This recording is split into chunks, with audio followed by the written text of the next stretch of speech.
Ukrainian forces damaged or destroyed more than 100 Russian vehicles on Tuesday while losing just 30 or so, according to analyst Andrew Perpetua.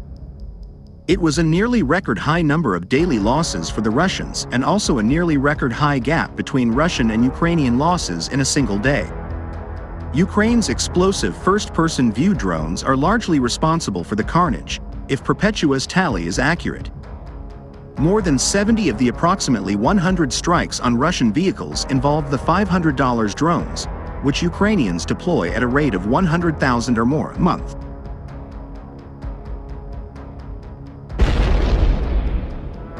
The Russians seem to be incapable of blocking Ukrainian drone strikes, a recent Russian confessional hints at why.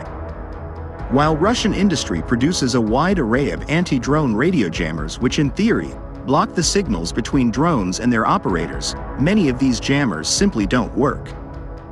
A $2,400 jammer peddled by at least one popular Russian social media channel is worse than useless, according to one enraged Russian blogger. It inspires false confidence among frontline troops and gets them killed by drones. It is even scary to imagine how many people died, falsely hoping, the blogger wrote.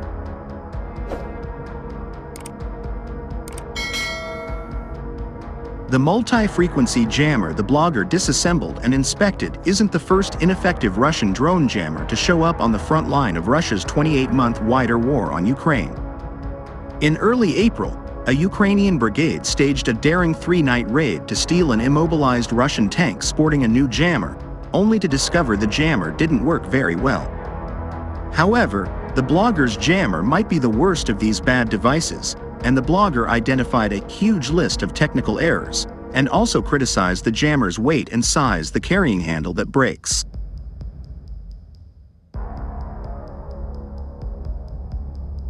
Among those technical errors are mismatched and improperly aligned antennae in a properly built jammer. The antennae are the right shape and size and pointed in the right direction to broadcast radio noise that should, in concept, overpower drones' own radio links over a wide area. In the $2,400 jammer, there are several radio emitters, each tuned to the frequency range of a specific drone type, either low-flying FPV attack drones or higher-flying surveillance drones.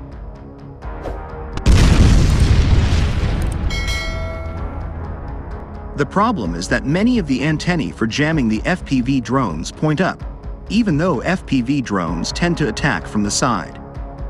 And one of the upward-pointing antennae is fixed in place instead of adjustable, as if the designers wanted to shoot a powerful beam right above. The fixed antenna would only work if enemy operators obliged by carefully positioning their drones in that narrow zone directly overhead of the jammer.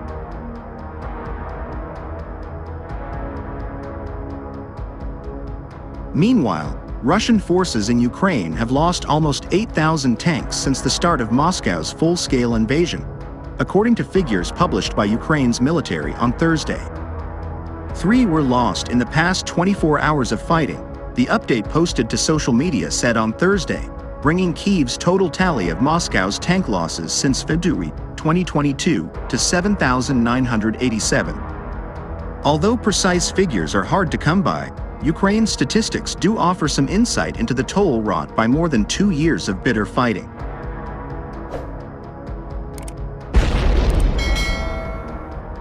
Neither Moscow nor Kyiv regularly offers up figures counting their own losses, and experts say any tallies put forward by one side in a conflict should be treated with caution.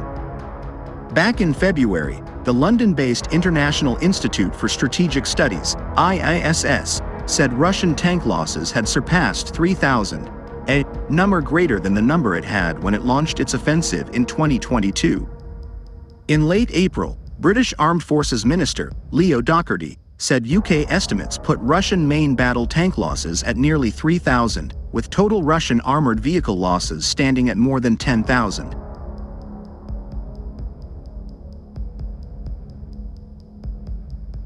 According to Dutch open-source intelligence outlet Oryx, which tracks equipment losses in Ukraine, Moscow has lost at least 3,139 tanks since February 2022.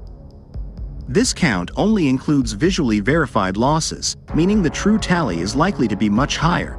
but Kyiv's count of Russian tank losses often spikes during drawn-out battles or concerted offensives on Ukrainian positions. Ukrainian sources and open-source intelligence indicated Moscow sustained extensive equipment losses, as well as casualties, in the fight for Avdiivka, the former Ukrainian stronghold in eastern Ukraine that the Kremlin has controlled since February.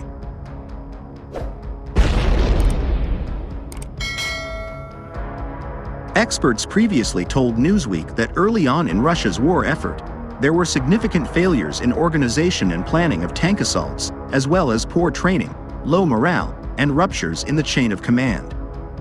The most experienced tank crews were committed to the fight in the very few weeks of the full-scale war, leaving behind new recruits with few trainers to instruct them. To backfill extensive losses, Russia pulled tanks from storage and placed its defense industry on a war footing, able to refill its stocks while taking constant hits from Ukrainian forces.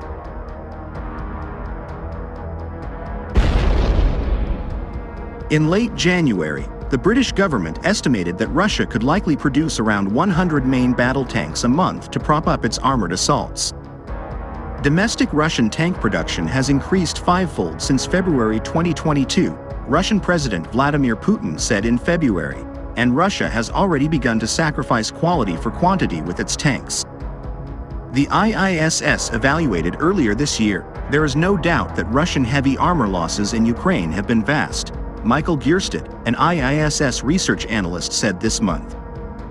But how quickly Russia can replace lost tanks, particularly its T-90s, which are considered its most capable, is in doubt, Giersted argued.